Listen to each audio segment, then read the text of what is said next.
আমরা আবদ্ধ করতে আমরা বাধ্য করবো ইনশাআল্লাহ। সেই আলোকে আমার বলতে হয় 1920 সাল থেকে 1954 সাল পর্যন্ত জামানার মহা ইমাম বিশ্ব ওলি এনায়েতপুর পাক দরবার শরীফে একটা গাছের নিচে 40টা বছর কাটায় শুধুমাত্র ইসলামকে সুপ্রতিষ্ঠিত করার জন্য। খাজা এনায়েতপুরী 1946 সালে জাকের পার্টি অনানুষ্ঠানিকভাবে ঘোষণা দিয়ে যান।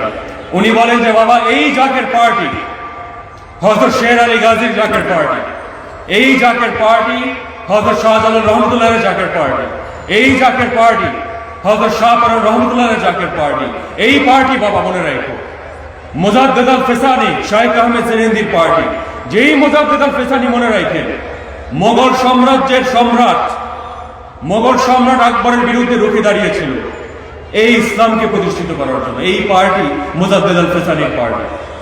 এই পার্টি বাবা মনে রাখো খাজা ওয়াজেদ আলী রহমতুল্লাহের পার্টি। এই পার্টি বাবা আপনারা মনে রাখেন জাকের পার্টি সর্বস্তরের নেতৃবৃন্দ। এই পার্টি খাজা এনায়েতপুরের পার্টি। এই পার্টি বিশ্বলির পার্টি। এই পার্টি ন্যায় প্রতিষ্ঠার পার্টি। এই পার্টি সাম্যকে পুনরুদ্ধার করার পার্টি। এই পার্টি যারা লাঞ্ছিত, বঞ্চিত, অপমানিত, নিপীড়িত মানুষের পার্টি। এই পার্টি মজলুমের পার্টি, যারা জুলুমের শিকার হয়।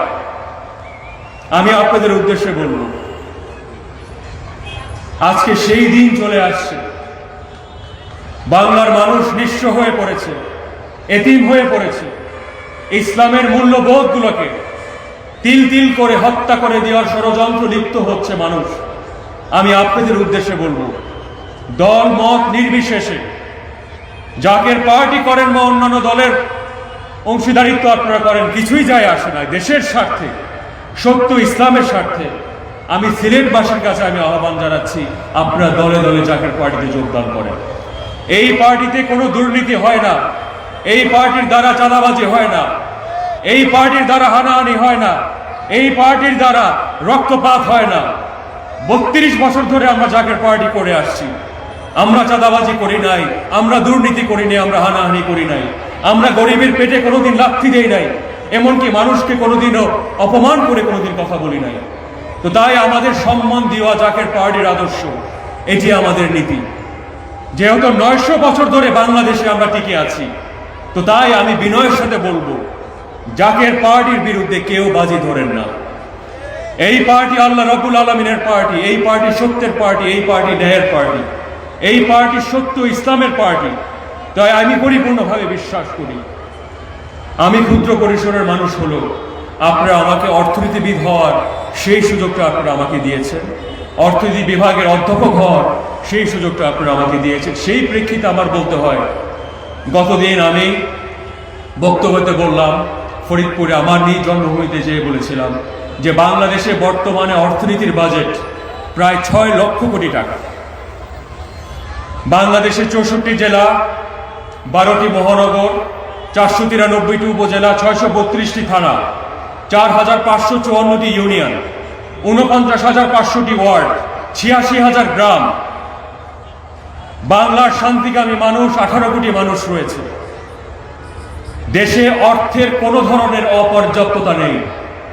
আমি বিনয়ের সাথে বলবো, দেশের অর্থের সুষম বন্টন এবং গুণগত ব্যয় যদি নিশ্চিত করা যেত, বাংলাদেশে দারিদ্রতা থাকতে পারে না।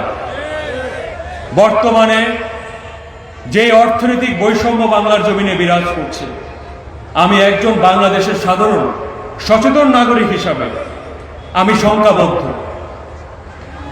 আজ থেকে আরো 101 বছর আগে রাশিয়ার বলশেভিক রেভলিউশনের মাধ্যমে রাজকীয় পরিবার রোমানভকে কিন্তু সপরিবারে হত্যা করা হয় এই বৈষম্যর কারণে। তো তাই আমি বিনয়ের সাথে বলবো, একটি সত্যিকার অর্থে যদি সোনালী সৃষ্টি সংগ্রাম যদি আমরা বাস্তবায়িত করতে চাই, তাহলে আমাদের সবার আগে একটি উজ্জ্বল অন্তর্ভুক্তমূলক একটি সমাজ আমাদের গড়ে তুলতে হবে। কেউ খাবে আর কেউ খাবে না, বিশ্বলীর বাংলাদেশে তা হবে না, তা হবে না। তো সেই প্রেক্ষিতে আমি এটি আপনাদেরকে বলে দিতে চাই, পার্টির সর্বস্তরের নেতৃবৃন্দ, আপনারা দুর্নীতি করেন নাই, আপনারা চাঁদাবাজি করেন নাই।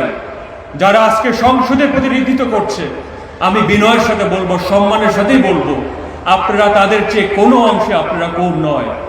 আপনাদের এগিয়ে আসতে হবে, বুকে টোকা দিয়ে, বুকে সাহস নিয়ে আল্লাহ রাব্বুল আলামিনের প্রতি পরিপূর্ণ আস্থা রেখে আপনাদের এগিয়ে আসতে হবে। প্রতিটা বাড়িতে, সিলেটবাসীর প্রতিটা বাড়িতে যে জাকের পার্টি দাওয়াত ঘরে ঘরে পৌঁছে দিতে হবে। এক দরজা 10 বার বন্ধ হোক, 12 বার বন্ধ হোক, 13 বার বন্ধ হোক, 14 বারের বেলা ইনশাল্লাহ সেই দরজা খুলবেই।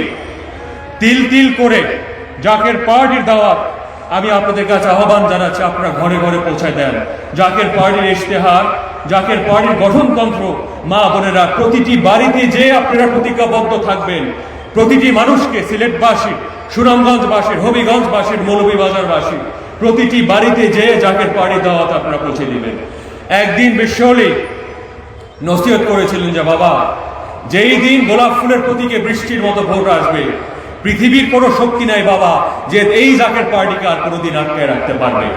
তো তাই সেই চিন্তা চেতনার মাধ্যমে, সেই প্রগতিশীল চিন্তা চেতনার মাধ্যমে, ইসলামের মূল্যবোধ বুকের ভিতরে ধারণ করে, বাংলার ঐতিহ্য, বাংলার সংস্কৃতিকে অক্ষুণ্ণ রেখে আমি আপনাদের সকলের উদ্দেশ্যে আমি আহ্বান জানাচ্ছি, আপনারা আসেন, আপনার আমার হাতের সাথে হাত মিলে সত্যিকার অর্থে একটি অন্তর্ভুক্তমূলক অর্থনীতি আমরা গড়ে তুলব, একটি অন্তর্ভুক্তমূলক সমাজ গড়ে তুলব, সত্যিকার অর্থে একটা উন্নত সমৃদ্ধ দেশ আপনারা গড়ে তুলতে পারবেন। মহান মালিকের দরবারে আপনাদের দীর্ঘ হায়াত কামনা করার পাশাপাশি, আপনাদের পরিপূর্ণ অর্থনৈতিক মুক্তি কামনা করার পাশাপাশি, আল্লাহর দরবারে জাকের পার্টির বিজয় ভিক্ষা চেয়ে আমি আমার বক্তব্য এখানেই শেষ করছি। ওয়াকির দাওয়ানা আলহামদুলিল্লাহ রাব্বিল আলামিন। আসসালামু আলাইকুম ওয়া রাহমাতুল্লাহি ওয়া বারাকাতুহু। আল্লাহু আকবার, আল্লাহু আকবার, আল্লাহু আকবার। যদি ঈমানের জায়গায় অটুট থাকতে পারেন, লিখে রাখেন, বিজয়ের ময়দানে আপনাদের সাথে একদিন না একদিন দেখা হয়েই ছাড়বে ইনশাআল্লাহ। আমার আল্লাহ মিথ্যা হতে পারে না, আমার রসুল মিথ্যা হতে পারে না, হযরত শাহজালাল মিথ্যা হতে পারে না, হযরত শাহপরার মিথ্যা হতে পারে না, মুজাদ্দিদ আল ফিসানি শাইখ আহমেদ সিরিন্দি মিথ্যা হতে পারে না, খাজা এনায়েতপুরি মিথ্যা হতে পারে না, বিশ্ব আলী ফরিদপুরি মিথ্যা হতে পারে না।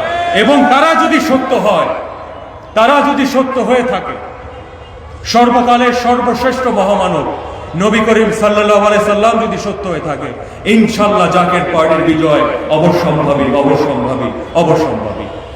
আপনারা ভালো থাকবেন, সুস্থ থাকবেন, ইনশাআল্লাহ আপনাদের সাথে আবার খুব শিগগিরই দেখা হবে। জাকের পার্টি জিন্দাবাদ। স্বাধীন বাংলার শ্রেষ্ঠ অলি, জাকের পার্টির মহান প্রতিষ্ঠাতা বিশ্ব অলি হযরত শাহ সুফি মাওলানা মুহাম্মদ হাশিমুল্লাহ রাষ্ট্রপতি মুজাহিদি রহমতুল্লাহ জিন্দাবাদ। জাকের পার্টির মহামান্য চেয়ারম্যান মুস্তাফা আলী ফয়সাল মওদুদি সাহেব জিন্দাবাদ। আল্লাহু আকবার, আল্লাহু আকবার, আল্লাহু আকবার। আসসালামু আলাইকুম।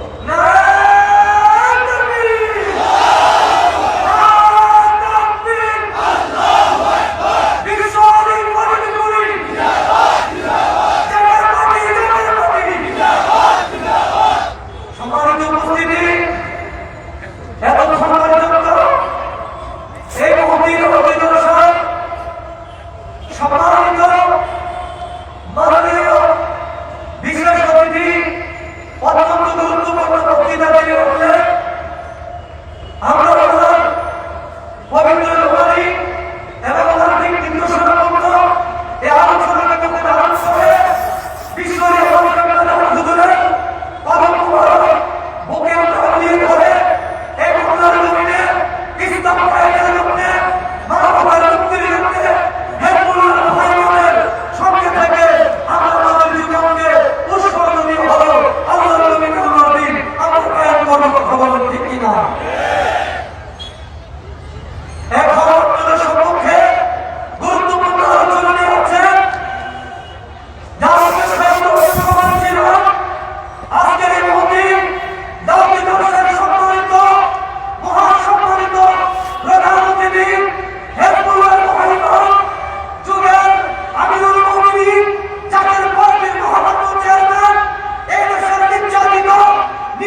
আসসালামু আলাইকুম।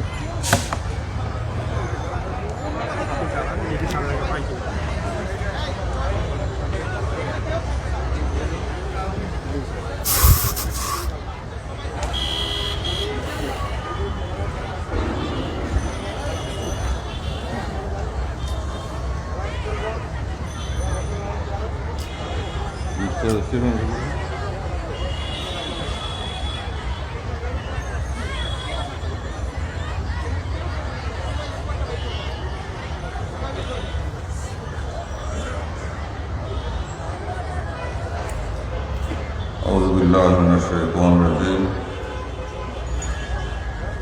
بسم الله الرحمن الرحيم لقد جاءكم رسول من أنفسكم عزيز عليه ما عنتم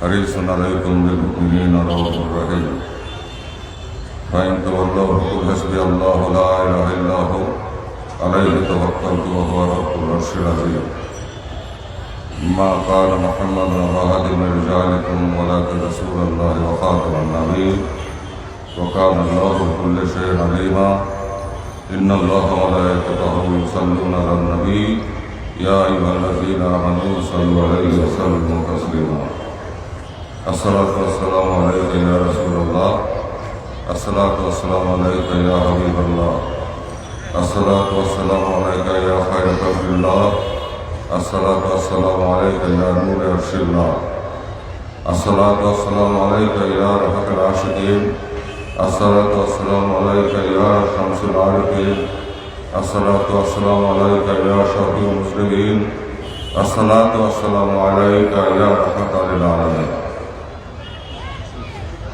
معزز حاضرين ذاكرين عاشقين والمسلمين والمسلمات والمؤمنين والمؤمنات والمحبين السلام عليكم ورحمة الله وبركاته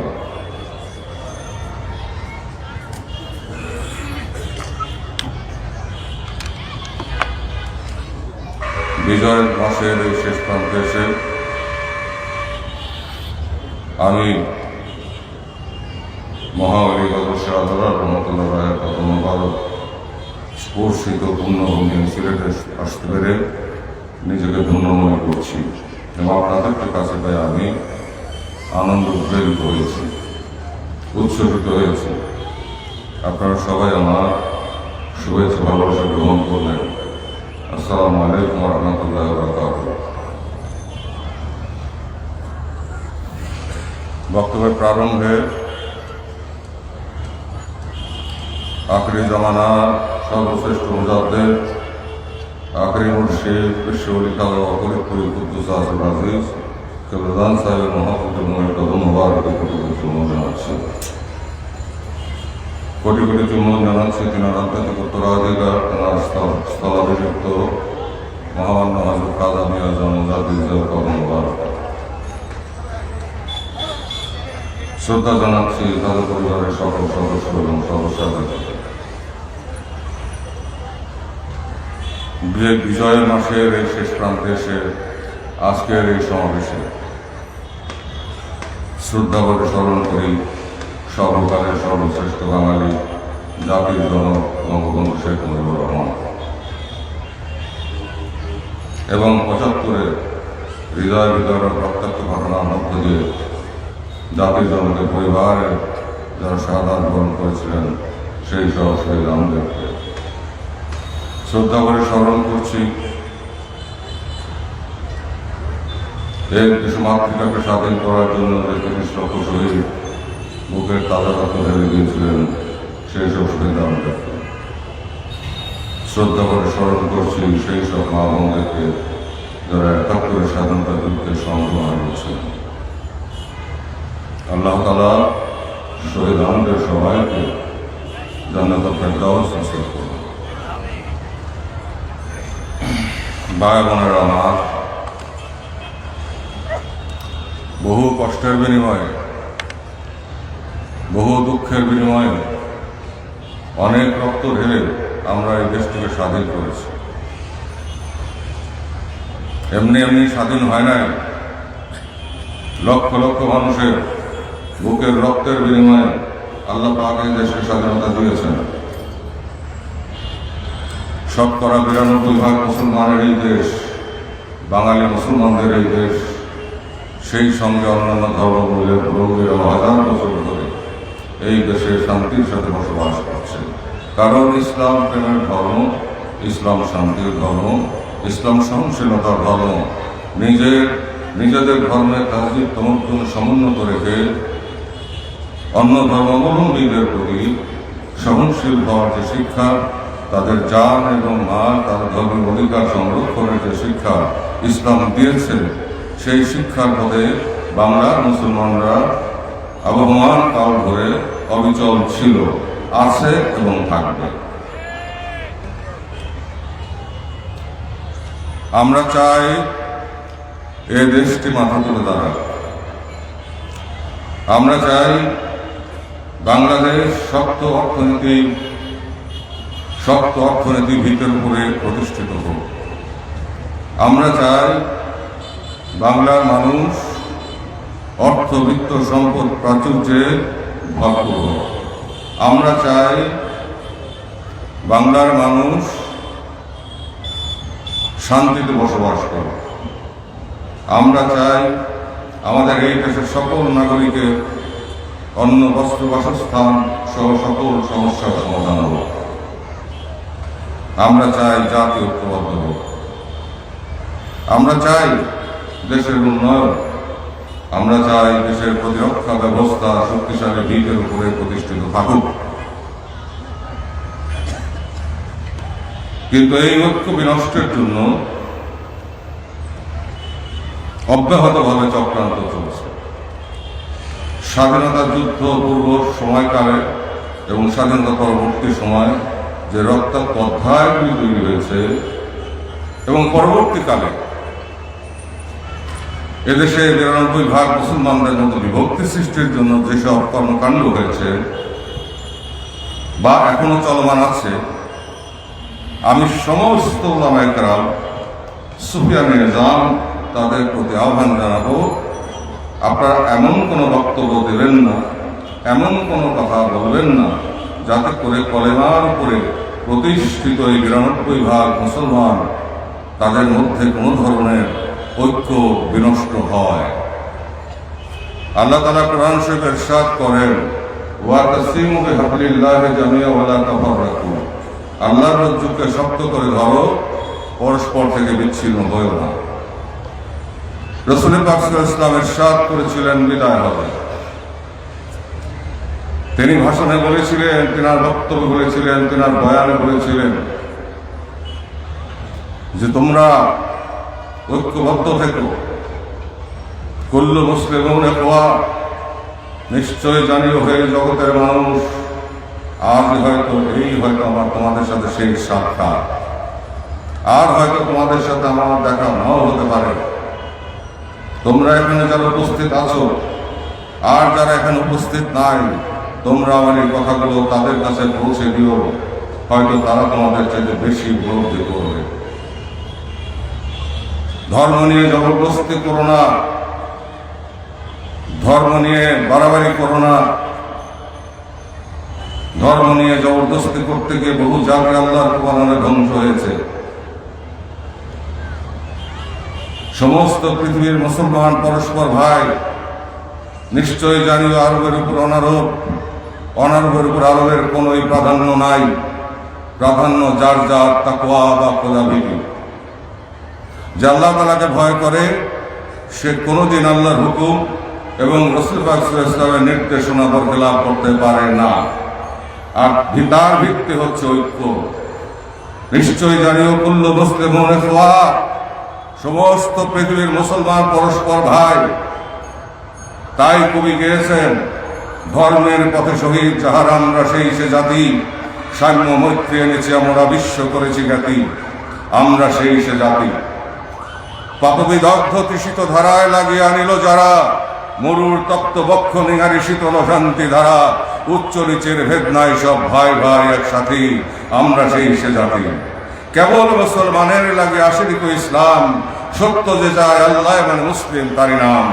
আমির ফকির ভেদ নাই, সব ভাই ভাই একসাথে আমরা সেই সে জাতি। এবং আখেরি জমানা সম্পর্কে রাসূল পাক সাল্লাল্লাহু আলাইহি ওয়াসাল্লাম ইরশাদ করেন, আখেরি জমানায় তাম দুনিয়াব্যাপী সুরম্য প্রাসাদোপম মসজিদ হবে, অগণিত উম্মত আমার দেখা যাবে, কিন্তু তারা হবে সমুদ্রের পানির ঢেউয়ের ফেনার মতো দেখা যাবে, কিন্তু তাদেরকে পরীক্ষার সময় পাওয়া যাবে না। আর মসজিদের পবিত্রতা ক্ষুণ্ণ হবে, মসজিদের প্রতি বিরোধ হবে, শিকায়েত হবে, ষড়যন্ত্র হবে, চক্রান্ত হবে। কোরআন শরীফ থাকবে, তার তাফসীর থাকবে না, অর্থাৎ কোরআন শরীফ পড়বে, কোরআন শরীফ শোনাবে, কিন্তু তার আলো, তার যে কোরআন শরীফের মধ্যে যা কিছু আল্লাহ তাআলা নির্দেশনা দিয়েছেন, সেই আলো নিজের চরিত্রের মধ্যে পরিস্ফুটিত হবে না। বনী ইসরায়েল 72 ভাগ হয়েছিল, আমার উম্মত 73 ভাগ হবে, 73 ফিরকা হবে, যার 72 ফিরকা জাহান্নামে যাবে। তাহলে কেন বিশ্বনবী কথা বলে গেলেন? নিশ্চয়ই আমাদের কোনো ত্রুটি আছে। আমরা কলেমায় বিশ্বাস করি, আমরা নামাজ পড়ি, আমরা রোজা রাখি, আমরা হজ করি, আমরা যাকাত দেই, কিন্তু তারপরেও কেন আমাদের উপরে এই বিপদ? আমরা যখন স্বল্প সংখ্যক ছিলাম, উম্মতে মুহাম্মদী সাল্লাল্লাহু আলাইহি ওয়াসাল্লাম এই স্বল্প সংখ্যক উম্মত সারা পৃথিবী শাসন করেছে। আজকে 200 কোটির বেশি মুসলমান সারা পৃথিবীতে, অথচ আমরা নিষ্পেষিত, নির্যাতিত এবং পদলেহনকারী। আজকে আমাদের এই অবস্থা কেন? উপরে মুসলমান ভাব, উপরে মুসলমানের প্রকাশ, ভিতরে ভিতরে ইসলামের দুশ্মনদের সাথে অভিযান এবং মুসলমানদের ঐক্যে ফাটল ধরানোর জন্য ষড়যন্ত্রকারীরা ইসলামের লেবাস পরে, কোরআন হাদিস মুখস্থ করে, এই বদনিয়ত নিয়ে তারা আমাদের মধ্যে প্রবেশ করেছে এবং মুসলমানদের ঐক্য বিনষ্ট করছে। নিকট ভবিষ্যতে তাদেরকে মুসলিম জাহান থেকে আল্লাহ পাক বিতাড়িত করবেন, অবশ্যই তারা ধরা পড়বে। এরকম বিশ্বনবীর সময় রাসূলুল্লাহ সাল্লাল্লাহু আলাইহি ওয়াসাল্লামের পিছনে বছরের পর বছর নামাজ পড়ে মুনাফিক হিসাবে আল্লাহ তাআলার তরফ থেকে ওহী নাযিল হয়েছিল। আব্দুল্লাহ ইবনে উবাই সহ তার অনুসারীরা আল্লাহর হাবিবের পিছনে তারা নামাজ পড়েছে, কিন্তু তারা যে মুনাফিক এটা আল্লাহ পাক জানিয়ে দিয়েছিলেন যদিও হাবিব পাককে। অতএব আমরা কি অবস্থায় আছি, আমাদের মনন কেমন? আল্লাহ যেমন জাহের দেখবেন, আল্লাহ পাক কিন্তু বাতেনও দেখবেন, ভিতরেও দেখবেন। জাহের বাতের মিলিয়ে আল্লাহ বিচার করবেন, অনুপরমাণু বিশ্লেষণ করে আল্লাহ তাআলা বিচার করবেন, হক বিচার করবেন। কারণ তিনি এক, অদ্বিতীয়, তার কোনো শরীক নাই। বিশ্বনবী রাসূল পাক সাল্লাল্লাহু আলাইহি ওয়াসাল্লাম শেষ নবী, শেষ পয়গম্বর এবং সাইয়্যিদুল মুরসালিন, সমস্ত নবীদের সরদার। তার উম্মত হয়ে আজকে কোন ত্রুটির কারণে আজকে আমরা ভাই ভাই গন্ডগোল করি? ওহাবি, সালাফি, মওদুদিবাদী, খারেজি, তারপরে লামুজাহাবি, সুন্নি, সুফি পরস্পর মুখোমুখি, একে অপরকে আঘাত করতে উদ্যত। কেন? আমরা এক নবীর উম্মত, এক আল্লাহর বান্দা, আমরা কেন নিজের হানাহানি করি? এটা আমাদের বুদ্ধি বৈকল্য, আমাদের ঘুম ধরেছে আমাদের চিন্তা ভাবনা, কল্পনা, দর্শন বর্ণনের মধ্যে। এবং অর্থের বিনিময়ে আমরা বিক্রি হই, স্বার্থের কাছে আমরা বিক্রি হই। আত্মকেন্দ্রিকতা, স্বার্থপরতা, ভোগ বিলাস অতিমাত্রায় বেড়ে গেছে। সামনে যে সময় আসছে, ভয়াবহ সময় মুসলমানদের জন্য।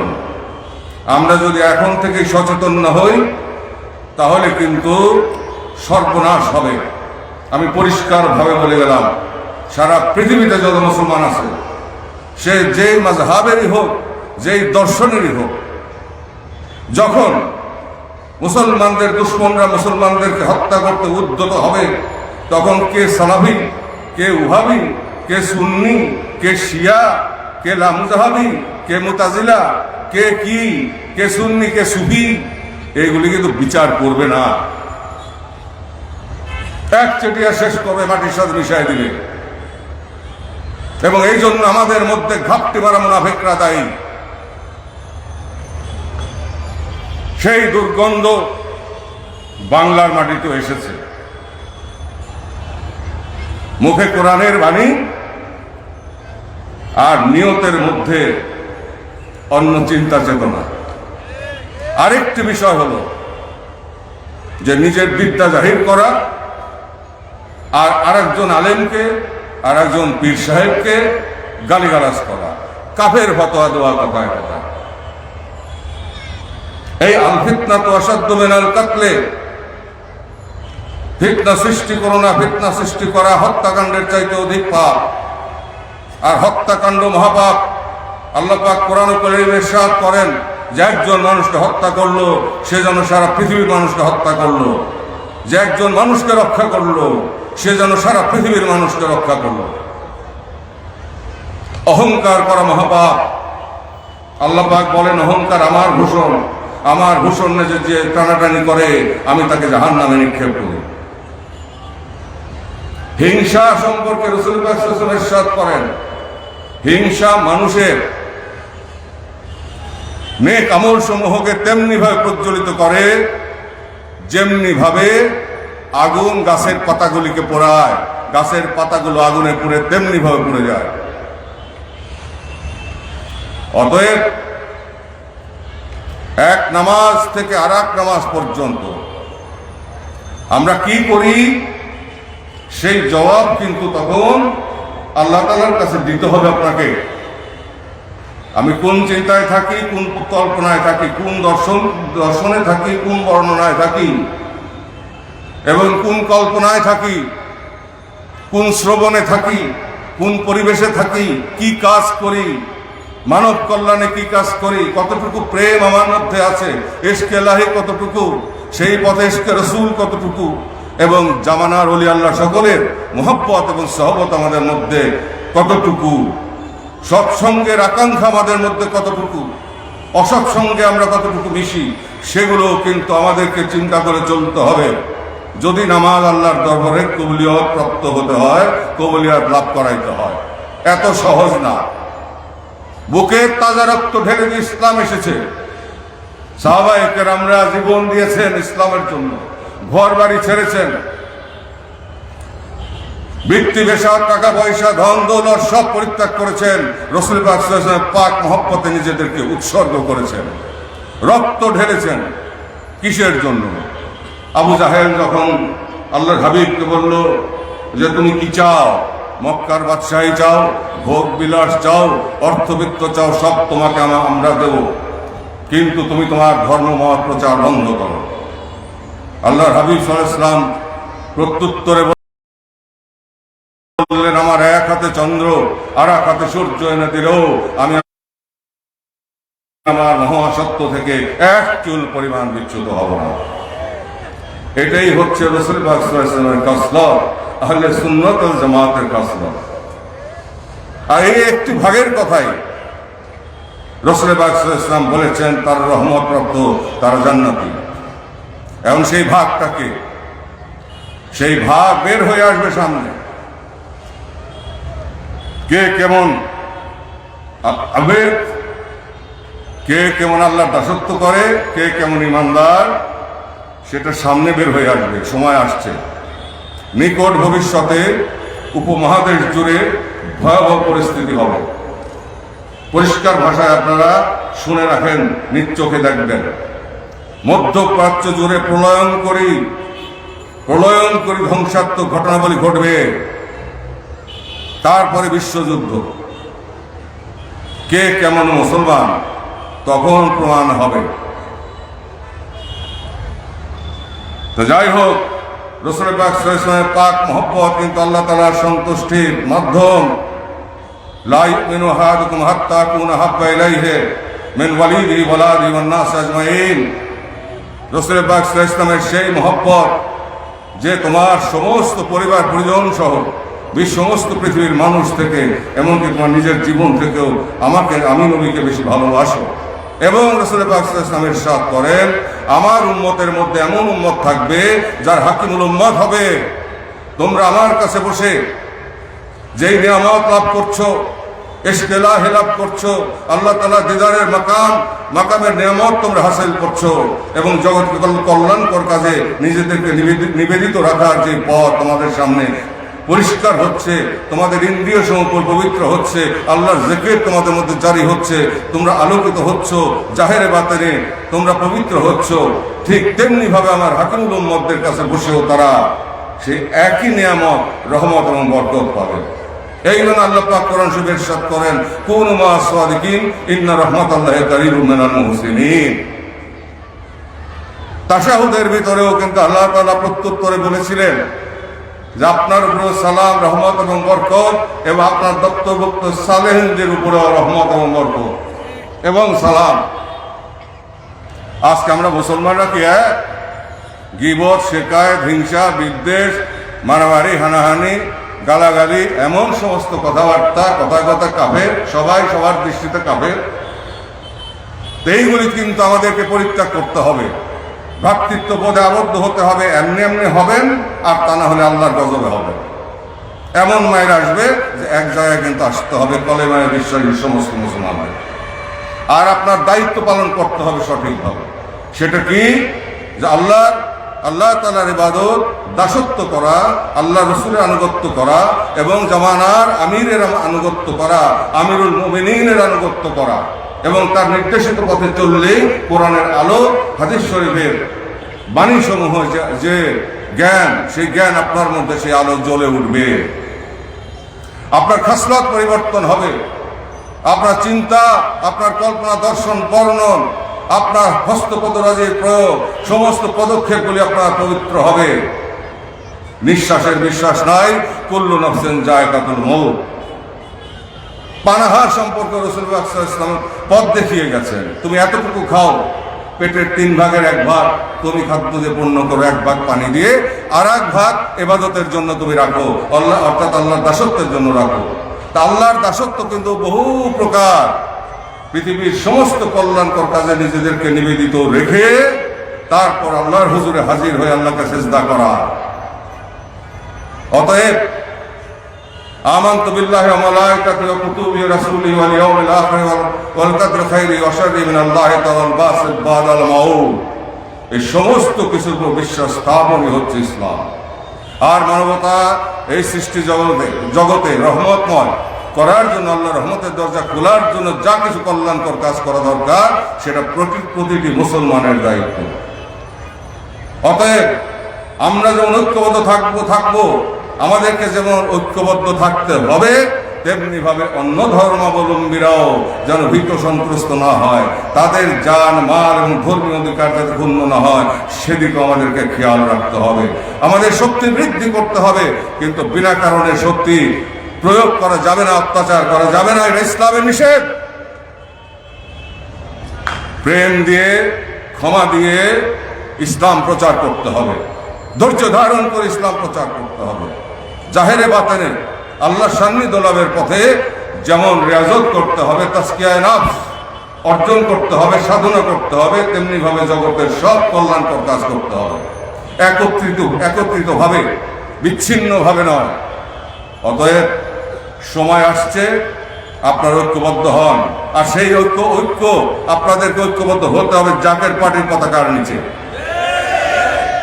কারণ নিকট ভবিষ্যতে এমন একটা পরিস্থিতির উদ্ভব ঘটবে এই উপমহাদেশ জুড়ে, যে আপনারা নিজেরা বাধ্য হবেন জাকের পার্টির পতাকার নিচে আসতে। দেশবাসী বাধ্য হবে জাকের পার্টির পতাকার নিচে আসতে। অকল জাল হক ওয়াজাহাকাল বাতিল ইন্নাল বাতিলা কানা জাহুকা। সত্য সমাগত, মিথ্যা বিদরিত, এবং সত্যের জয় অবশ্যম্ভাবী। ভাই বোনেরা আমার, ইসলাম নিরন্নকে অন্ন দিতে বলেছে, বস্ত্রহীনকে বস্ত্র দিতে বলেছে, আশ্রয়হীনকে আশ্রয় দিতে বলেছে, রোগীর চিকিৎসা করতে বলেছে, এবং দুস্থ মানুষের সেবা করতে বলেছে, মানুষকে নিরাপত্তা দিতে বলেছে, বেকারত্বের অবসান ঘটাতে বলেছে। আত্মপ্রত্যয় হতে বলেছে, তারপর নামাজ পড়তে বলেছে, রোজা রাখতে বলেছে, হজ করতে বলেছে, যাকাত দিতে বলেছে, একত্রীভূত থাকতে বলেছে, আত্মশুদ্ধির মাধ্যমে আল্লাহকে অনুসন্ধান করার চেষ্টা করতে বলেছে, কালবেন সালিম হাসিল করার চেষ্টা করতে বলেছে, নফসে মুতমাইন্নাতে যাওয়ার চেষ্টা করতে বলা হয়েছে। আমরা সেগুলি করছি? আমরা কি করছি মুসলমানরা? কি হচ্ছে এগুলি? অতএব জাকের পার্টির পতাকার নিচে বাংলার মুসলমান সবাই ঐক্যবদ্ধ থাকেন, ঐক্যবদ্ধ হবেন। সেই সঙ্গে অন্য ধর্মাবলম্বী ভাই বোন যারা আছে, আপনারাও আপনাদের নিরাপত্তা নিশ্চিতভাবে পাবেন এই জাকের পার্টির পতাকার নিচে। আপনাদের ধর্মীয় অধিকার, আপনাদের নাগরিক অধিকার কিভাবে রক্ষা করতে হয় সেটা ইসলাম যেভাবে শিক্ষা দিয়েছে, সেইভাবে জাকের পার্টি কেবল আপনাদেরকে সেই শিক্ষার পথ ধরে আপনাদেরকে মর্যাদা দিবে, আপনাদের ইজ্জত রক্ষা করবে, আপনাদের অধিকার রক্ষা করবে, আপনাদের উপর অত্যাচার করবে না। এটা শরীয়তের বিধান। বিনা কারণে ফিতনা সৃষ্টি করা এবং মুসলমানদেরকে বিপদে ফেলা, এগুলি কিন্তু ভয়াবহ অপরাধ। নিজেদের শক্তি বৃদ্ধি করতে হবে আত্মরক্ষার জন্য, কাউকে হত্যা করার জন্য নয়। আমিরের আনুগত্য করতে হবে, এক নেতার আনুগত্য করতে হবে। বহুদা বিভক্ত থাকলে চলবে না, বিপদে পড়তে হবে, আল্লাহর গজবের মুখে পড়তে হবে। এখন আমি বলি, ইসলাম আরো শিক্ষা দেয় যে দুস্থ মানুষকে যার মাথা গোজার ঠাঁই নাই, তার মাথা গোজা ঠাঁই করে দাও। এবং তোমার প্রতিবেশী যদি অভুক্ত থাকে আর তুমি যদি উদরপূর্তি করে খাও, আর যদি সে তোমার প্রতিবেশী অভুক্ত থাকে, সে যদি অন্য ধর্মের মানুষও হয়, আর তুমি যদি উদরপূর্তি করে খাও, তাহলে তুমি আমার উম্মত নও, আল্লাহর হাবিব বলেন। আমরা কি সেদিকে খেয়াল করি? রাসূল পাক সাল্লাল্লাহু আলাইহি ওয়াসাল্লাম কয়দিন না খেয়ে থাকতেন? আমরা কয় বেলা না খেয়ে থাকছি? কতটুকু কষ্ট করছেন? আমরা কতটুকু কষ্ট করি? এত আরামে কিন্তু জান্নাতে যাওয়া যাবে না। ত্যাগ স্বীকার করতে হবে, আল্লাহ পরীক্ষা করবেন। কোরআনুল কারীমে আল্লাহ পাক ইরশাদ করেন যে আমি বিনা পরীক্ষায় কাউকে কবুল করি না। কতটুকু পরীক্ষা আমরা দিয়েছি? আল্লাহর পরীক্ষা আমরা কতটুকু দিয়েছি? যে আমরা নেতা হতে চাই, আমিরুল মুমিনিন হতে চাই, পীর মাশায়েখ হতে চাই, নেতা হতে চাই, ইসলামী চিন্তাবিদ হতে চাই। ইসলামী চিন্তাবিদ তো ভালো কথা, পীর মাশায়েখ হও ভালো কথা, কিন্তু আল্লাহ পাকের স্বীকৃতি তো লাগবে, নাহলে আপনার শক্তি পাবেন কোথায়? 2 দিন পরে তো আপনার তরি ডুইলা যাবে। উষানৌকা ছেড়ে দেন, নুহের তরিতে ওঠেন জাকের পার্টি, আল্লাহ স্মরণকারীদের পার্টি। নুহের তরিতে ওঠেন, জাকের পার্টির বিজয় হবে সামনে।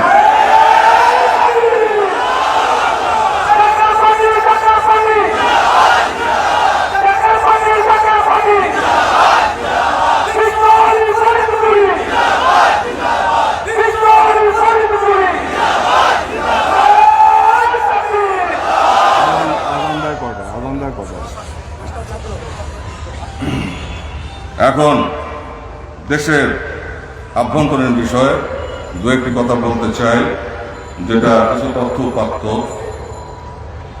সাংবাদিক ভাইদের জন্য দিতে হয়। সেটা হচ্ছে নির্বাচনের নিরপেক্ষতা নিয়ে নির্বাচন কমিশন গঠন করে একটি গ্রহণযোগ্য নির্বাচন অনুষ্ঠানের জন্য যে আলাপ আলোচনা শুরু হয়েছে মহামান্য রাষ্ট্রপতির সাথে, সেই বিষয়ে আমি 2-1টি কথা বলতে চাই। যে প্রত্যেকটি মানুষ সে যে স্থানে অবস্থান করুক না কেন, সে সরকারি চাকরিজীবী হোক অথবা সাধারণ নাগরিক হোক অথবা সুশীল সমাজ হোক, কোনো মানুষ কেউ প্রকাশ্যে বলে, কেউ প্রকাশ করে না, কোনো না কোনো দলের প্রতি তার সমর্থন, মনে মনে সমর্থন থাকে। অতএব নিরপেক্ষ বলে কিছু নাই, এই বিতর্ক চলতেই থাকবে। তবে ভোট গ্রহণের প্রক্রিয়া সম্পর্কে আমার একটি প্রস্তাব, সেটা হচ্ছে যে এখন প্রযুক্তির যুগ, এই প্রযুক্তির যুগে ভোট প্রয়োগ এবং ভোটকে বিতর্ক মুক্ত রাখার জন্য কতগুলি ব্যবস্থা গ্রহণের আহ্বান আমি জানাচ্ছি। সেটা হচ্ছে ব্লক চেইন টেকনোলজির মাধ্যমে ভোটের পদ্ধতি বাস্তবায়নের আহ্বান জানাচ্ছি। তাহলে ভোট গ্রহণ প্রক্রিয়া প্রশ্নবিদ্ধ হবে না। ব্লক চেইন একটি ইংরেজি শব্দ, যার বাংলা আবিধানিক অর্থ ব্লকের তৈরি শিকল। এটি প্রধানত একটি লেনদেনের প্রযুক্তি, যেখানে এক ব্যক্তি হতে অন্য ব্যক্তির কাছে অর্থ সরাসরি স্থানান্তর করা সম্ভব, এবং এই ব্লক চেইন প্রযুক্তি সবচেয়ে গতিশীল এবং সুরক্ষিত। এটি এমন একটি প্রযুক্তি যেখানে কেউ চাইলেই লেনদেনে গরমিল তৈরি করতে পারে না। ভোটার ডাটা ব্লক চেইনের মাধ্যমে স্টোর করার আহ্বান জানাচ্ছি এবং ভোটের ডাটাবেজ দেশের সকল নাগরিকের জন্য উন্মুক্ত করার আহ্বান জানাচ্ছি। এই পদ্ধতিটি নন হ্যাকেবল, বাকি সব পদ্ধতি হ্যাকেবল, হ্যাকিং হতে পারে। একই সঙ্গে নিবন্ধিত সকল রাজনৈতিক দলের ভোটারদের নাম, আইডি কার্ড এবং স্ব দলের ভোটারের নাম, আইডি কার্ড এবং স্ব দলের ভোটারের স্বাক্ষর এবং ছবিযুক্ত ডাটাবেজ বাস্তবায়নের জন্য এবং তা ইলেকশন কমিশনে জমা দেওয়ার জন্য আহ্বান জানাচ্ছি। তাহলে স্ব রাজনৈতিক দলের যে ভোট আছে তার প্রমাণ নির্বাচনের পূর্বেই নির্বাচন কমিশন অবহিত থাকবেন। এরপর নির্বাচন কমিশন এটা ডাটাবেজের মাধ্যমে দেশবাসীর জন্য উন্মুক্ত করে দেবেন, এই আহ্বান জানাচ্ছি। বিভিন্ন দলের আত্মস্বীকৃত ভোটারদের একটি ভিন্ন তালিকা তৈরি করে উল্লেখিত একই নিয়মে ডাটাবেজ তৈরি করে ইলেকশন কমিশনের রাজনৈতিক দলসমূহ জমা দেবেন এবং ইলেকশন কমিশনের ডাটাবেজ তৈরি করে ইলেকশন কমিশন এই ডাটাবেজ তৈরি করে মোবাইল অ্যাপে দেশবাসীর জন্য উন্মুক্ত করে দেবেন, এই আহ্বান জানাচ্ছি।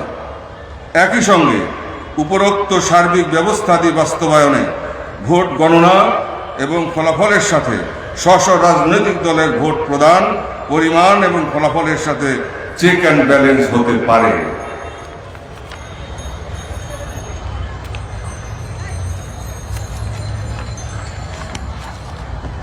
নির্বাচনে প্রার্থীর খরচের সীমা বেঁধে দেওয়ার যে আইন রয়েছে তা তুলে দেওয়ার আহ্বান জানাচ্ছি। কারণ এই প্রক্রিয়ার সাফল্য আমরা দেখতে পাই নাই। নির্বাচনের পরে ব্যয় সীমা আইনের সীমার মধ্যে রেখেই দাখিল করা হয়, কিন্তু গোপনে বিপুল টাকা খরচ করা হয়। এই লুকোচুরি, ওপেন সিক্রেট, এই বৈপরীত্য গ্রহণযোগ্য নয়। জাকের পার্টি মনে করে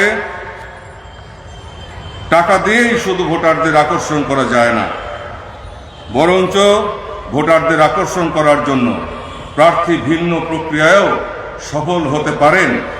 ৭৩ নির্বাচন পর্যন্ত আমরা তা প্রত্যক্ষ করেছি। যেমন যুক্তফ্রন্টের নির্বাচনের সময় টঙ্গীপাড়া আসনে তদানীন্তন মুসলিম লীগের প্রার্থী বিপুল অর্থবিত্তের মালিক ওয়াহিদুজ্জামান কোটি কোটি টাকা ব্যয় করেও, কোটি কোটি টাকা ছড়িয়েও এবং সরকারি সমস্ত ইনস্ট্রুমেন্টদেরকে ব্যবহার করেও রিক্ত হস্ত জাতির জনক বঙ্গবন্ধুর কাছে শোচনীয় পরাজয় বরণ করেছিলেন।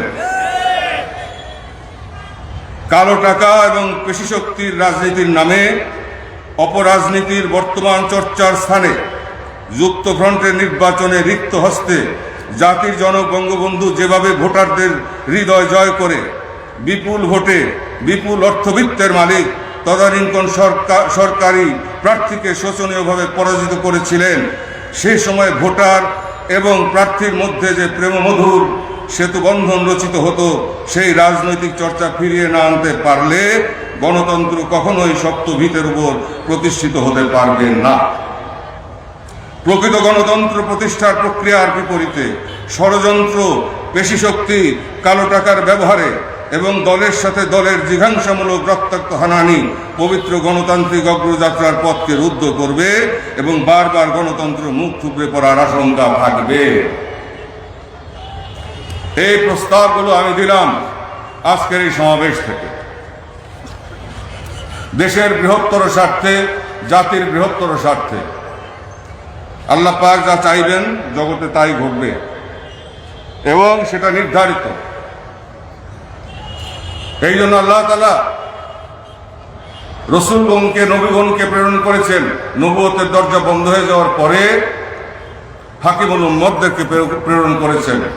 কিভাবে? কিভাবে? অগ্নি পরীক্ষা করে, কবুলিয়ত দান করে, শক্তি দিয়ে, আল্লাহ তাআলার কুওয়াতের ইলাহিয়া সেই চাদরের নিচে রেখে আল্লাহ পাক আল্লাহর বন্ধুদেরকে রাসূল পাক সাল্লাল্লাহু আলাইহি ওয়াসাল্লামের রিসালাতের দরজায় জগৎবাসীকে রক্ষা করার জন্য, সত্য পথ দেখানোর জন্য পাঠিয়েছেন, যাতে করে আমরা প্রকৃত পথকে অনুধাবন করতে পারি, অনুসরণ করতে পারি, ইহ পরকালের তারাক্কি আমরা হাসিল করতে পারি। সেই ওলি আল্লাহ সকলেই হচ্ছে ওয়ালিয়া মুর্শেদা। ওমা ইউদলিল ফামান তাজিদা লাহু ওয়ালিয়া মুর্শেদা। আল্লাহ পাক বলেন, আমি যাদেরকে হেদায়েত দান করি না তাদের জন্য বান্ধবরূপী অভিভাবক এবং পথ প্রদর্শক আমি দেই না। অতএব মুর্শিদও আল্লাহ পাক দেন, আর মুরিদ বা অনুসারীও, কিন্তু মুরিদ মানে এরাদা বিসর্জন দেন, যে নাকি নিজের ইচ্ছাকে বিসর্জন দিয়ে দেয় আপন মুর্শিদের কাছে, এবং মুর্শিদের সিদ্ধান্ত যেটা আল্লাহর ইলহামের মাধ্যমে রাসূল পাক সাল্লাল্লাহু আলাইহি ওয়াসাল্লামের ওসিলায় ওলি আল্লাহ সকলের কাছে আল্লাহ পাক প্রেরণ করেন, সেই ইলহামের পথে তারা জগৎবাসীকে পরিচালনা করেন। বিপদ আসছে আল্লাহ তাআলা গজবের মুগুর দিয়ে চূর্ণ বিচূর্ণ করে দেন। আল্লাহ পাক বলেন হাদিসে কুদসিতে, আমার বন্ধুর সাথে যারা বেয়াদবি করে আমি তাদের উপর এমন ক্রুদ্ধ হই, যেমন বাঘিনীর কাছ থেকে বাচ্চা নিয়ে গেলে বাঘিনী যেমন ক্রুদ্ধ হয় তার চাইতেও 70 গুণ বেশি ক্রুদ্ধ হই আমি, এবং আমি তাদের বিরুদ্ধে জিহাদ ঘোষণা করি। তাই ওলি আল্লাহ সকলের বিরুদ্ধাচরণ অনেকেই করেছেন, জ্ঞানী গুণী ব্যক্তিগণ ভুল করেছেন, কিন্তু শেষ পর্যন্ত সত্য বিকশিত হয়েছে। আর সেই বিশ্ব ওলি এসেছেন আখির জামানায়। বিশ্ব নবীও নিরক্ষর ছিলেন। বিশ্ব ওলির শিক্ষা সম্পর্কে অনেকেই প্রশ্ন তোলেন। যাকে আল্লাহ স্বয়ং শিক্ষা দেয়, যাকে আল্লাহ রসুল স্বয়ং শিক্ষা দেয়, সেখানে আপনার কাছ থেকে সে কি শিখবে? অতএব যদি কোরআনের আলো প্রজ্বলিত করতে হয়, যদি হাদিস শরীফের আলো প্রজ্বলিত করতে হয়, যদি প্রকৃত সুন্নিয়তের ভিতর আসতে হয়, যদি মুমিনে কামেল হতে হয়, যদি জ্ঞানী গুণী হিসেবে প্রতিষ্ঠা লাভ করতে হয়, মানুষকে পরিচালনার দায়িত্ব দিতে নেওয়ার ইচ্ছা থাকে, তবে সেই পথে সাধনা করতে হবে। শুধুমাত্র নামাজ পড়েই কর্ম শেষ করলে হবে না। তারপরে আপনার উপরে মুসলিম হিসেবে বহু হুকুম আল্লাহ পাকের রয়ে গেছে, সেই হুকুম আল্লাহ রসুলেরও রয়ে গেছে। সেই হুকুমগুলি অক্ষরে অক্ষরে পালন যদি না করেন, নামাজে দাঁড়ালে আল্লাহ তাআলা আপনার ইবাদত কবুল নাও করতে পারেন। তাই আজকে আমরা সারা পৃথিবীর মুসলমানরা নামাজ পড়তেছি, রোজা রাখতেছি, হজ করতেছি, যাকাত দিতেছি, বিত্তশালীরা। আমরা উপকার আবাতে গিয়ে আল্লাহর কাছে কান্দাকাটি করি, অথচ আল্লাহ তাআলা আমাদের উপর রহমতের নজরে তাকান না। যদি তাকাইতেন তাইলে মুসলমানরা দুনিয়ায় প্রকম্পিত করত, সুলতানাতের তাজ মুসলমানদের মাথায় শোভা পাইত, হারানো ইজ্জত ফিরে আসতো, অন্য ধর্মাবলম্বীরা প্রেমাসক্ত হয়ে পাগলের মতো রাসূল পাক সাল্লাল্লাহু আলাইহি ওয়াসাল্লামের সত্য এই তরিকায় পথে দাখিল হতো। আজকে সবাই ভয় পায় ইসলামী সিয়াসতকে, কারণ বিকৃত রূপে, বিভৎস রূপে, হত্যাকাণ্ডের মাধ্যমে, বোমা হামলার মাধ্যমে, আত্মহনন করে, যেটা জাহান্নামের পথ, আত্মহনন করে আত্মঘাতে বোমা মেরে ইসলাম কায়েম করে।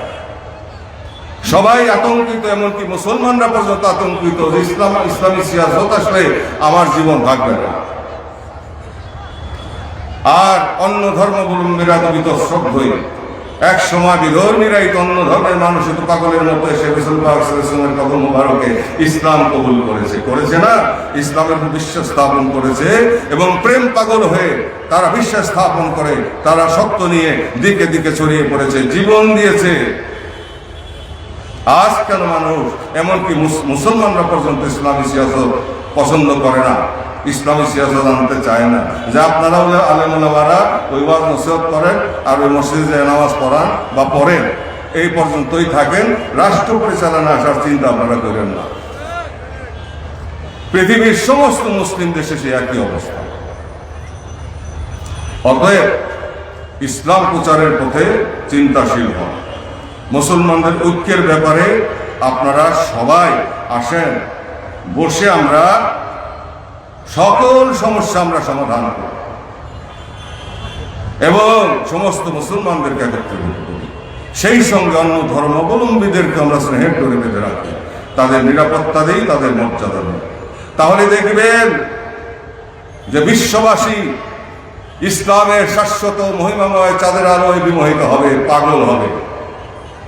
তারা ধর্মান্তরিত হোক বা ধর্মান্তরিত নাই হোক, ইসলামকে তারা শ্রদ্ধা করবে এবং এমনও হতে পারে বিশ্ববাসী ইসলামের ছায়াতলে আশ্রয় নেবে। কারণ ইসলাম মুসলমানদের একতার পার্টি, ইসলাম ইহকাল পরকালের মুক্তির পার্টি, মুক্তির ধর্ম। ইসলাম ইহকাল পরকালের মুক্তির সনদ এবং জগৎবাসীর নিরাপত্তার গ্যারান্টি ইসলাম। সেই ইসলামী শিক্ষা দিয়েছেন আখির মুজাদ্দেদ, আখির মুর্শিদ, বিশ্ব ওলি খাজা ফরিদপুরি কুদ্দুস আজল রাজি কেবলা জান সাহেব, যে ইসলামের পতাকা সাম্য, শৃঙ্খলা, ঐক্য, ভ্রাতৃত্বের পতাকা, সেই কারবালার ময়দানে ইয়াজিদের মাধ্যমে এবং মারওয়ান ইয়াজিদের মাধ্যমে এবং আব্দুল্লাহ জিয়াদের ষড়যন্ত্রের কারণে কারবালার ময়দানে সেই ইসলাম রক্তাক্ত হয়েছিল, নবী বংশ হত্যা করা হয়েছিল এবং সাম্য, মৈত্রী, ঐক্য, ভ্রাতৃত্বের ধর্ম ইসলামকে এবং আল্লাহর রাহে সকল সৎ কাজে নিবেদিত থাকা, এমনকি জীবন বিসর্জন দেওয়া এবং জগতের সকল কল্যাণকর কাজ করা, ধনী দরিদ্রকে জড়িয়ে ধরা, দরিদ্র ধনীকে জড়িয়ে ধরে আল্লাহর বান্দা হিসাবে, আল্লাহ রসুলের উম্মত হিসাবে বিশ্ববাসীর সামনে ইসলামের সৌন্দর্য বিকশিত করার যে মহান শিক্ষা রসুল ইসলাম দিয়ে গেছিলেন, সেই শিক্ষা থেকে দূরে সরে গিয়ে শুধুমাত্র ক্ষমতার জন্য, স্বার্থ উদ্ধারের জন্য তারা ইমাম হুসাইন রাদিয়াল্লাহু তাআলাকে হত্যা করলো এবং সাথে নবী বংশের ৭২ জনকে হত্যা করলো, শহীদ করলো, রক্তাক্ত করলো, মরুপ্রান্তর ধুলায় ঘোষরিত করলো ইসলামের প্রকৃত পতাকা। সেজন্য আমরা প্রকৃত ইসলামের কথা বলি। যেহেতু ৭৩ ফিরকা হবে, ৭২ ফিরকা পথভ্রষ্ট হয়ে জাহান্নামে যাবে, এক ফিরকা থাকবে আহলে সুন্নাত ওয়াল জামাত। তাহলে সুন্নাত ওয়াল জামাতের সাইনবোর্ড লাগাইলে তো হবে না, আর পীর সাহেবের সাইনবোর্ড লাগাইলেই হবে না, বড় বুজুর্গের সাইনবোর্ড লাগাইলেও হবে না। গুণাগুণ অর্জন করতে হবে, নবীর চরিত্রবান হতে হবে, রাসূল পাক সাল্লাল্লাহু আলাইহি ওয়াসাল্লাম যা যা করেছেন তাই করতে হবে, আহলে বায়তগণ যা যা করেছেন তাই করতে হবে, খুলাফায়ে রাশিদিন যা যা করেছেন তাই করতে হবে এবং পরবর্তী ওলি আল্লাহ সকল যেই পথ দেখিয়েছেন তাই করতে হবে। সেটাই কোরআন শরীফে লেখা আছে, সব কিছু কোরআন শরীফ আল্লাহর কোরআনে লেখা আছে। আমরা একটু বলি আর একটু বলি না, আমরা শানে নজল বলি না। কি কারণে, কোন প্রেক্ষাপটে আমার সেই আয়াতটি নাযিল হয়েছিল? এমনকি আয়াতে কারিমার এক অংশ বলি আর এক অংশ অফ করে রাখি, বন্ধ করে রাখি। এইভাবে মানুষকে বিভ্রান্ত করে নিজের দলভুক্ত করে দল ভারী করার জন্য, পীরগিরি করার জন্য, আলেম সাহেব হিসাবে নেতা হওয়ার জন্য, নিজের বিদ্যা জাহির করার জন্য মুসলমানদেরকে খান করে দিল। আমরা বিধর্মীদেরকে কি করবো? অন্য ধর্মের মানুষের সাথে কি করবো?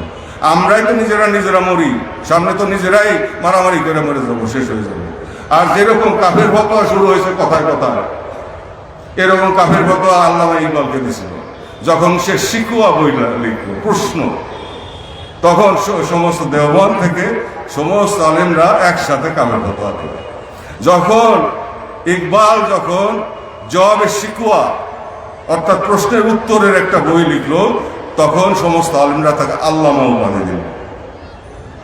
অতএব না বুঝে না শুনে কথা বলা, জিহ্বা চালানো, এই ইন্দ্রিয় চালানো, এই জিহ্বার বিচার হবে, এই কণ্ঠনালীর বিচার হবে, হস্তপদরাজির বিচার হবে, এই মস্তিষ্কের বিচার হবে, এই কর্ণকুহরের বিচার হবে, ভিতরে বিচার হবে, বাহিরে বিচার হবে, হৃদয়ের বিচার হবে।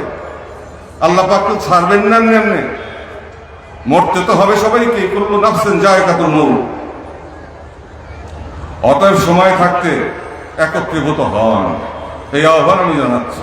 আর অন্য ধর্মের ভাই বোনদেরকে রক্ষা করেন। রক্তপাত বন্ধ করেন, হানাহানি বন্ধ করেন, মুসলমান হয়ে মুসলমানকে মাইরেন না, মধুর সুরে তাদেরকে আহ্বান করেন এবং তাদেরকে প্রেমের বন্ধনে আবদ্ধ করেন। ধীরে ধীরে তারা অমর পূর্ণাঙ্গ করতে পারবে। প্রথমেই যদি আপনি ধাক্কা মেরে লাথি মেরে ফেলে দেন, তাহলে সেই ব্যক্তি মসজিদ থেকে ঘাট ধরে বের করে দেন, সেই ব্যক্তিকে ইসলামের প্রতি শ্রদ্ধাশীল হবে, আপনার পথে আসবে, আপনার কাছে আসতে চাইবে।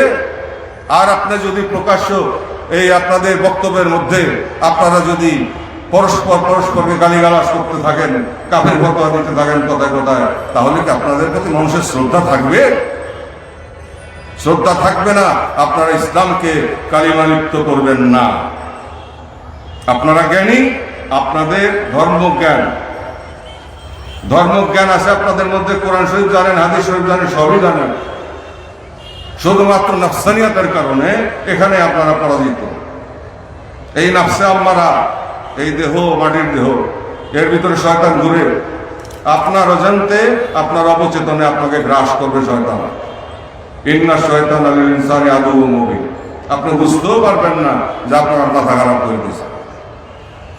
অতএব সামনের সময় ভয়াবহ। উপমহাদেশ জুড়ে যুদ্ধের প্রস্তুতি চলছে। আমরা বাংলাদেশের মানুষ অনেক কষ্টের বিনিময়ে 254 বছর গোলামি করে 230 বছর ব্রিটিশের পায়ের নিচে ছিলাম। তখন দারুল হরব ঘোষণা করে জুমার নামাজ বন্ধ করে দেওয়া হয়েছিল, যেটা মুসলমানদের ঐক্য আরো বিনষ্ট করেছে। যে মুসলমানরা যে জামাত এক জায়গায় হবে আরো বিনষ্ট করেছে। তারপরে 24 বছর পাকিস্তানের শোষণের নিচে আমাদেরকে বঞ্চিত করা হয়েছে। কি চাকরিতে, কি ব্যবসা, কি জ্ঞানে গুণে, বিজ্ঞান প্রযুক্তিতে, সকল ক্ষেত্রে আমাদেরকে বঞ্চিত করা হয়েছে, অবহেলা করা হয়েছে। যদিও আমরা তদানীন্তন পাকিস্তানের সংখ্যাগরিষ্ঠ মুসলমান ছিলাম, সংখ্যাগরিষ্ঠ নাগরিক ছিলাম। এইভাবে দুঃখের ভিতর দিয়ে সেই আওয়ামী লীগের আবির্ভাব এবং ধাপে ধাপে 52 ভাষা আন্দোলন, 54 যুক্তফ্রন্টের নির্বাচন, পরবর্তী 69-এর গণঅভ্যুত্থান, 71-এর নির্বাচন এবং হঠকারিতার মাধ্যমে সংখ্যাগরিষ্ঠ দলকে ক্ষমতা না দিয়ে, মেজরিটি পার্টিকে ক্ষমতা না দিয়ে নিরীহ মানুষের উপরে গুলি চালানো এবং রক্তাক্ত অধ্যায় রচিত হলো আরেকটি, কি দিয়ে? ইসলামের নাম দিয়ে। ইসলামকে এটা শিক্ষা দিয়েছেন এটি জনগণ, এদেশের মুসলমান জনগণ, সেই সাথে অন্য ধর্মের মানুষ থাকুক, তারাও ভোটার, নিষেধ নাই ইসলামে। যে ভোট দিল যে দেশটিকে, যে দলটিকে, সে পাকিস্তানের তদানীন্তন পাকিস্তানের মেজরিটি পার্টি, তার কাছে ক্ষমতা হস্তান্তর করবে। ইয়া বলল বঙ্গবন্ধুকে যে next prime minister of Pakistan, পরিচয় করিয়ে দিল ঢাকা বিমানবন্দরে। তারপরে ভুট্টোর সাথে খেলা শুরু হয়ে গেল, চক্রান্ত শুরু হয়ে গেল, আর রক্তাক্ত করা হলো বাংলার প্রান্তরকে। রক্তের বিনিময়ে আমাদের স্বাধীনতা অর্জন করতে হলো। এই যে অধ্যায়গুলি একের পর এক রচিত হয়েছে, সাথে কিছু ডুব জুটলো কিছু মৌলবী ইসলামের নাম নিয়ে, যে বাংলাদেশ স্বাধীন হইলে ইসলাম থাকবে না। কি ইসলাম কি ছিল না ব্রিটিশের সময়? কি ছিল না? 230 বছর ইসলাম ছিল না? তারপরে পাকিস্তানেরা বলে ইসলাম আমাদের দেশে ছিল না। অতএব এখন বাংলাদেশ স্বাধীন হয়েছে, ইসলাম নাই, চিরদিন ইসলাম থাকবে। কারণ ইসলামকে আল্লাহ তাআলা হেফাজত করেন, আর ইসলামকে এদেশের মানুষ ধারণ করে আছে, বরণ করে আছে। সেজন্যই প্রকৃত ইসলাম প্রতিষ্ঠার পথে পূর্ণাঙ্গ ইসলাম প্রতিষ্ঠা যদি করতে হয়, জাতিকে যদি ঐক্যবদ্ধ করতে হয়, ইসলামকে যদি সাম্য শৃঙ্খল ঐক্য ভ্রাতৃত্বের এবং নিরাপত্তার গ্যারান্টির ধর্ম হিসেবে যদি জগৎবাসীর সামনে উদ্ভাসিত করতে হয়, তাহলে কিন্তু সেই পথে সবাইকে আসতে হবে। কারোর কোন অধিকার নাই দেশের বৃহত্তর জনগোষ্ঠীকে, মুসলিম ভাই বোনদেরকে, অন্য ধর্মাবলম্বীদেরকে বিপদের মুখে ফেলে দেওয়া। আপনি জিহাদ করতে চান, আপনি প্যালেস্টাইনে যান না কেন? প্যালেস্টাইনিদের পক্ষে কিছু করেন না কেন? বাংলাদেশে আপনার কি? সেখানে তো আপনাদেরকে যাইতে দেখি না। কিন্তু বঙ্গবন্ধু তো প্রকাশ্যে প্যালেস্টাইনের পক্ষে দাঁড়াইছিলেন। বঙ্গবন্ধু তো দেশে ফিরে এসে বলছিলেন যে এই দেশ পৃথিবীর দ্বিতীয় বৃহত্তম দেশ, বৃহত্তম মুসলিম দেশ, বলেন নাই এ দেশ বাঙালি মুসলমানদের দেশ, সেই সাথে অন্য ধর্মাবলম্বী ভাইদের দেশ, এবং এটি শরীয়তের বিধান। তিনি অন্যায় তো কিছু করেন না, অন্যায় কথাও তিনি বলেন নাই, কিন্তু তাকে সব অংশে রাতের অন্ধকারে হত্যা করা হলো, উন্নয়নের ধারা মুখ থুবড়ে পড়লো, তারপরে ধারাবাহিকভাবে আসলো অনেক খেলা, অনেক কিছু, মুসলমানরা বিভক্ত হলো, খণ্ড বিখণ্ড হয়ে গেল। মুক্তিযুদ্ধের সময় মুক্তিযোদ্ধারা নামাজ পড়ে নাই, শহীদ হইলে তাকে জানাজা দেওয়া হয় নাই, ঈদের নামাজ পড়ে নাই, পড়েছে। অতএব বারবার আমাদেরকে অমুসলিম বলে, অমুসলিম বলে, কাফের বলে এইভাবে মুসলমান এবং ইসলামের ক্ষতি করার অধিকার কাউকে দেওয়া হয় নাই, আল্লাহ কাউকে দেন নাই। সামনে যে যুদ্ধাবস্থা তৈরি হবে উপমহাদেশে, যার গণপ্রস্তুতি চীন, পাকিস্তান, ভারত সবাই নিতেছে, এবং বার্মাও এইদিকে আছে। মাঝখানে আমরা ক্ষুদ্র ভূমি, বাংলাদেশ আমাদের মাতৃভূমি। এই দেশে আমরা 18 কোটি মানুষ বসবাস করি। এক সময় 2.5 কোটি ছিলাম, তারপর 4.5 কোটি, তারপরে 7.5 কোটি, এখন সেটা 18 কোটি। চক্রবৃদ্ধি হারে এটা 36 কোটি হইতে কিন্তু বেশি দেরি লাগবে না। অতএব ক্ষমতার জন্য পাগল হয়েন না, দেশের ভবিষ্যতের কথা চিন্তা করেন, দেশের ভবিষ্যতের কথা চিন্তা করেন। সরকার উন্নয়ন করতেছে, করতে দেন।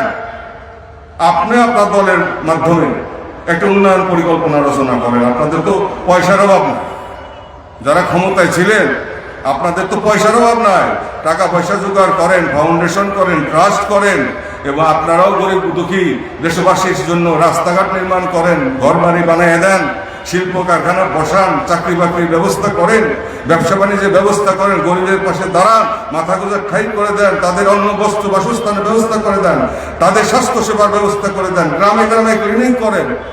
কে না করছে আপনাদেরকে? এবং সরকারকে উন্নয়নের মাধ্যমে সরকারি উন্নয়নের যে প্রশংসা, তার থেকে সেটাকে অতিক্রম করে আপনারা যান। তাহলে জনগণকে বলতে পারবেন আমরা সরকারের চাইতে বেশি উন্নয়ন করছি, তাই নয় কি? এটা যদি না করা হয়, বর্তমানে যে প্রক্রিয়া চলছে, ধাবমান আছে, সেটা কিন্তু দেশের জন্য মঙ্গলজনক নয়।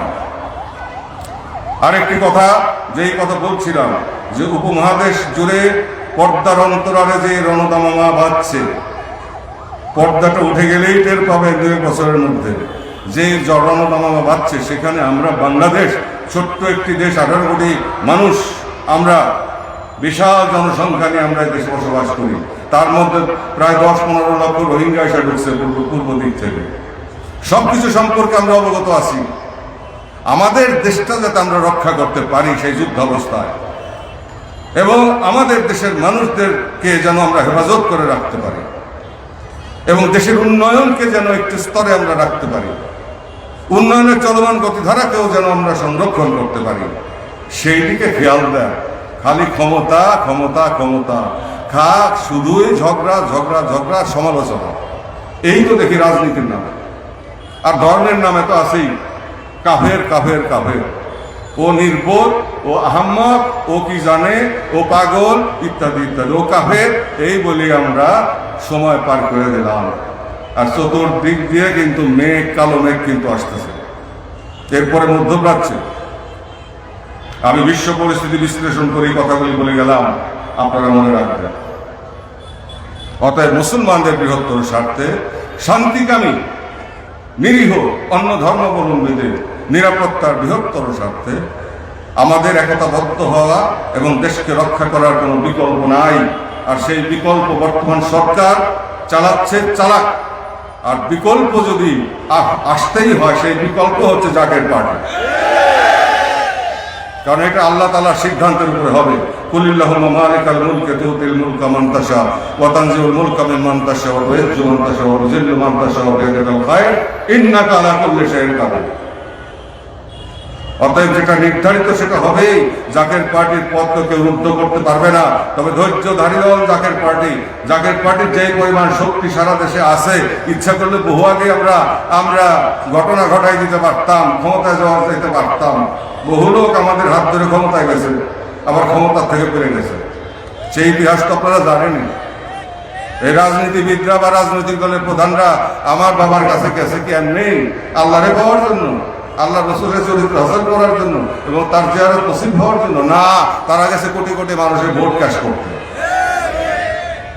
যখন জাকের পার্টি হয়েছে যাওয়া বন্ধ হয়ে গেছে। কিন্তু এদেশের কোটি কোটি নিরন্ন মানুষ, বাবার পাগল যারা, হাকিমুল উম্মতের পাগল যারা, শেখ জামানা মুজাদ্দেদের পাগল যারা, তারা কিন্তু জাকের পার্টি ধরে আছে এবং শক্তি বৃদ্ধি থেকে বৃদ্ধিতর করছে। আমরা ধৈর্যধারী দল, আমরা সাম্যের গান গাই, আমরা প্রেমের গান গাই, আমরা ভালোবাসার গান গাই, আমরা ঐক্যের আহ্বান জানাই এবং সেই সাথে ইবাদত বন্দেগী করি এবং খেদমত করি। মানে খাদেমা খুদেমা, যে খেদমত করে সে খেদমত পায়, আল্লাহর তরফ থেকে সে রহমত পায়। খেদমত মানে হচ্ছে উৎসর্গ করা। অতএব এই যে ত্যাগের ধর্ম ইসলাম, ত্যাগের মধ্যে খোদাই আল্লাহ পাকে নিয়ামত হাসিলের ইসলাম, জান্নাতি সুধা পানের ইসলাম এবং দুনিয়া থেকে মধুময় জীবনের সুসংবাদ পাওয়ার ইসলাম, সেই ইসলামী শিক্ষা দিয়েছেন। কোরআন শরীফে সেই ব্যাখ্যাই শিক্ষা দিয়েছেন, হাদিস শরীফে সেই শিক্ষাকে প্রদান দিয়েছেন। হাতে কলমে আমাদেরকে পৃথিবীতে কিভাবে চলতে হবে এবং আল্লাহকে কিভাবে পাওয়ার জন্য 5 ওয়াক্ত নামাজের পরে এবং সারাদিন দিবানিশি 24 ঘন্টা কিভাবে আমাকে কাজ করতে হবে, কিভাবে আল্লাহর জিকির করতে হবে, কিভাবে কালবে সালিম হাসিল করতে হবে, কিভাবে নিঃশ্বাসে নিঃশ্বাসে আল্লাহকে স্মরণ করতে হবে এবং সমস্ত কাজ কিভাবে আমাকে পবিত্রতার সাথে করতে হবে, সেই শিক্ষায় বিশ্ববিখ্যাত দিয়ে গেছেন। এবং এই শিক্ষার উপরে আলোকিত জনগোষ্ঠী তৈরি করে জাকের পার্টি নামক পাদপীঠ দিয়ে গেছেন।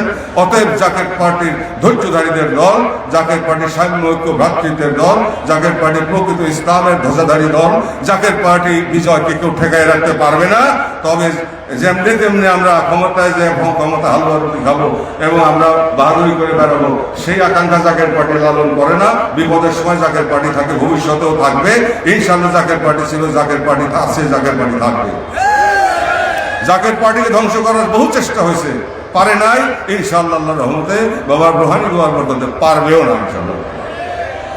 কিন্তু সামনে পরিস্থিতি এমন হবে, আমরা দেখব, চেষ্টা করব যাতে করে আমরা দূরে থেকেই সাহায্য করতে পারি। কিন্তু বিকল্প যদি হয় তাহলে সেটা জাকের পার্টি। অতএব জাকের পার্টি জিন্দাবাদ, জাকের পার্টি, জাকের পার্টি, জাকের পার্টি। নারায়ে তাকবীর, নারায়ে তাকবীর, নারায়ে রিসালাত, নারায়ে রিসালাত।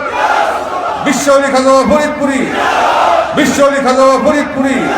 নারায়ে তাকবীর, নারায়ে তাকবীর, নারায়ে তাকবীর। ওয়া আখির দাওয়ানা আলহামদুলিল্লাহি রাব্বিল আলামিন। আসসালামু আলাইকুম ওয়া রাহমাতুল্লাহি ওয়া বারাকাতুহু।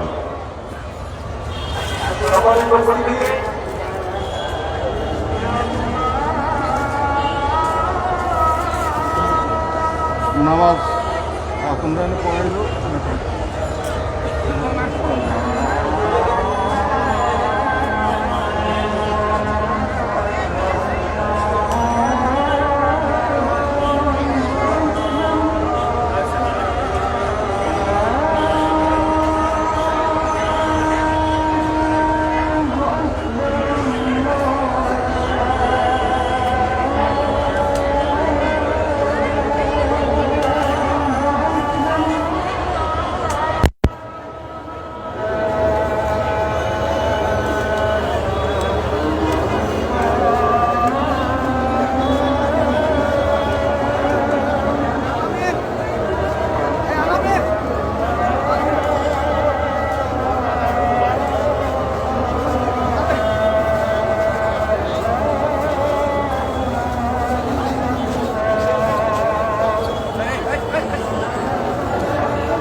মৌলানা তারিক সুবাহ সাহেব আপনার তখন নবীর ব্যবহার দিবেন।